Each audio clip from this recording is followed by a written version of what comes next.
What's up, PhinsTalk Nation? What's up, Dolphin Nation? What's up, NFL fans?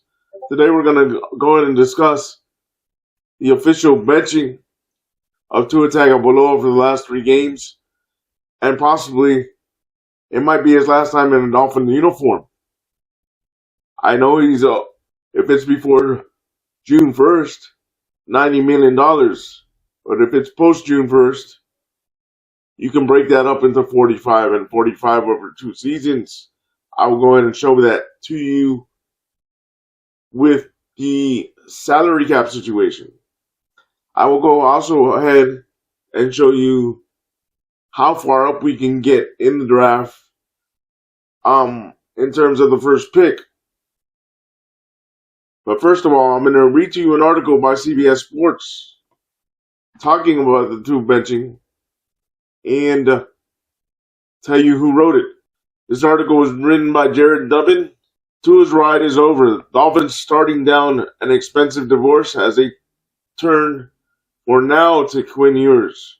The Dolphins benched Tagovailoa after the worst season of his career and turned to Ewers, the former number 1 recruit in the country, igniting major questions about Tagovailoa's future and contract that Miami can't escape.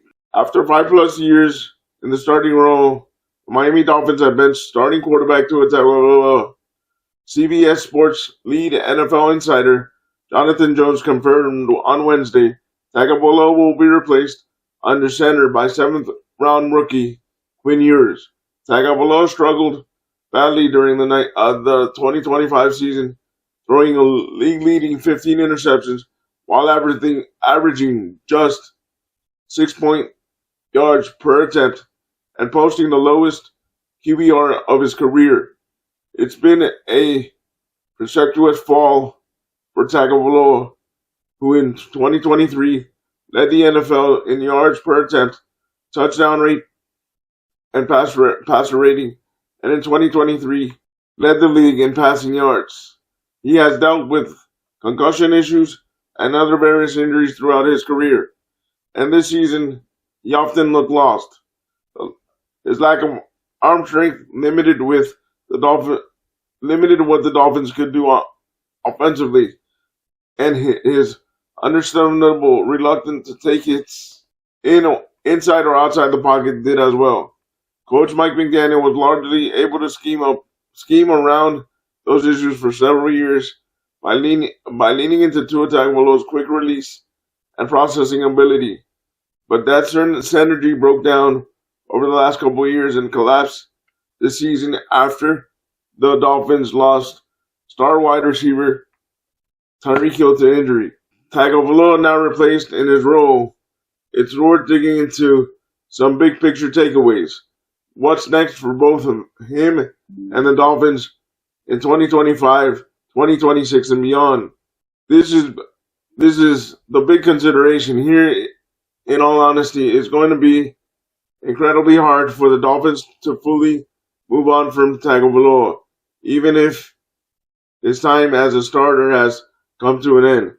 Tagovailoa has a league 6th largest average salary of $53.1 million, putting him behind Dak Prescott, Josh Allen, Joe Burrow, Trevor Lawrence, and Jordan Love.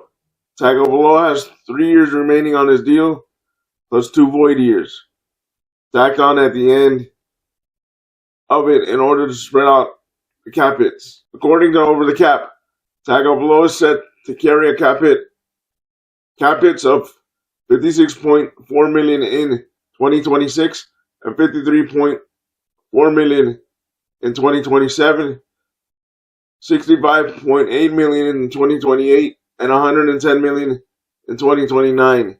He has base salaries of $39 million in 2026, $31 million in 2027, and $41.4 million in 2028. Though the 2027 and 2028 salaries are not guaranteed.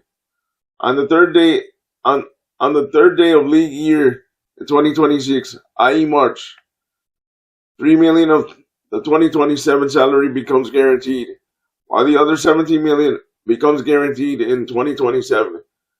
He also has roster bonuses of $5 million and $7 million in 2027 and 2028, respectively. Though those are obviously not paid out if he's not on the roster. As ESPN Bill Barnwell notes, Tagovailoa does have $20 million in injury guarantees in 2027 that would trigger if he were unable to pass a physical event. But to avoid risking those triggering, the Dolphins would have to sit him through the entire 2026 season. Here's where it gets complicated for the Dolphins. Because of the way the contract is structured, it might be prohibitively expensive for Miami to cut ties with him after the 2025 season. Again, via over the cap. Here are the salary cap implications of various options the Dolphins have if they decide they want to move on this coming offseason. Cap hit is 56.4. Savings is zero. Cut pre-June June 1st. Cap hit is 99.2. Savings is 42.8 million. Cut post June 1st. The cap hit becomes 67.4. Savings negative 11 million. Savings 11 million. Sorry. Trade post June 1st, 45 million. Savings 11.2 million. That's trade pre-June 1st. Sorry, guys. Trade pre-June 1st. Cap hit 45.2 million. Savings 11 million. Trade post June 1st. Cap hit 13.4 million. Savings 43 million. Carrying a 99.2 million dead cap hit would come close to preventing the Dolphins from building out a roster for the 2026 season. A 67.4 million net cap hit would perhaps do the same. Cutting him outright would seemingly be a near impossibility, unless the Dolphins are willing to totally gut the roster and declare the 2026 season a full reset. Trading him is far more beneficial financially, but it's hard to see a team being willing to make a move for Tagovailoa and carry his currently scheduled base salaries. The Dolphins may have to agree to cover some of that salary in order to get anybody to bite. And even then, there might not be much in a way of return coming their way, considering they just benched him in favor of yours, who was a 7th-round pick and one of the last quarterbacks selected in what was generally considered a weak QB class. Future team options for Tagovailoa. The options for Tagovailoa are probably slim. Again, here he is being benched for a 7th-round rookie and played the worst football of his career. He doesn't have elite traits that another team might want to be on. He's a significant injury risk, and his base salaries and bonuses are not cheap. Trading him at a $39 million cap hit in 2026 would still place him in the top half of the league in terms of cap hit. And that's before we account for his roster and option bonuses, as well as likely restructures or extensions that will dramatically decrease the cap hits of players like Prescott, Patrick Mahomes, Lamar Jackson, and Jared Goff. And the fact that the players like Kirk Cousins could be released, Tagovailoa's cap hit could wind up around the top 10 in the league, even without accounting for his prorated signing bonuses. These are two possibilities if he ends up staying in Miami, because the Dolphins feel it would be too damaging to their roster to move from him. The first is that he resumes his starting role, and the Dolphins try to see if the time off at the end of the season benefits him. That feels relatively unlikely. If they had designs on him starting any more games for them, they probably wouldn't be benching him in favor of yours. The second is that he stays on as a high backup to some other quarterback, like Cousins with the Falcons this year, so that they don't have to incur that dramatic cap damage, but also don't have to worry as much about triggering his injury guarantees. That would still be damaging cap wise, but it would also give the Dolphins a solid enough backup to whomever they decide to start, just as Cousins did for the Falcons this season. As far as other teams looking for quarterbacks, help this offseason, the options could range from very few to quite a number of teams. The most likely candidates are probably the Jets, Raiders, and Cardinals. These are reasons to believe each of those teams would not necessarily be interested in Tagovailoa. The Jets and Raiders could be picking near the top of the draft and more interested in guys like Fernando Mendoza, Dante Moore, or whomever else enters the draft. And they both went with a bridge quarterbacks this season that didn't work. And the Cardinals wanted a somewhat limited veteran. They'd probably just stick with Kyler Murray. Elsewhere, teams like the Vikings, Panthers, Colts, Browns, Steelers, and Rams could be in the quarterback market for various reasons.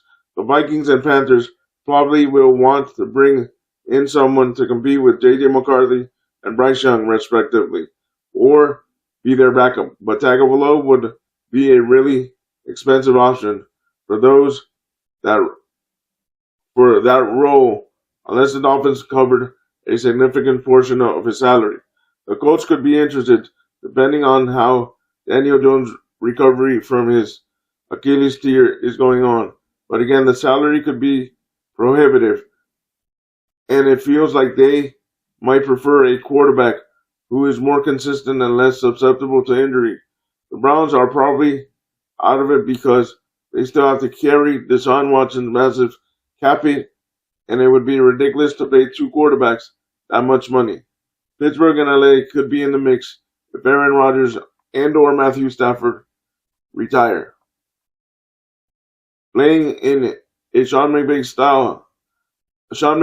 Kyle Shanahan style system, probably still the best option for Tagovailoa, given his limitations. There are two options for the Dolphins. Start Quinn Ewers and see what you have with Quinn Ewers, or get a stopgap quarterback like Geno Smith, Jacoby Brissett, James Winston, or Mac Jones, either in free agency. Younger quarterbacks like Anthony Richardson could be available as potential second draft reclaim projects. You don't want to do a reclaim Miami. All right, guys, that is what the article has in terms of thoughts. I was going to show you the cap numbers, but I don't have to show you the cap numbers because it was already detailed to you in the article. But I'll go ahead and talk to you about Tankathon. The Dolphins can technically, if Cincinnati, Washington, New Orleans, and Arizona, take that back.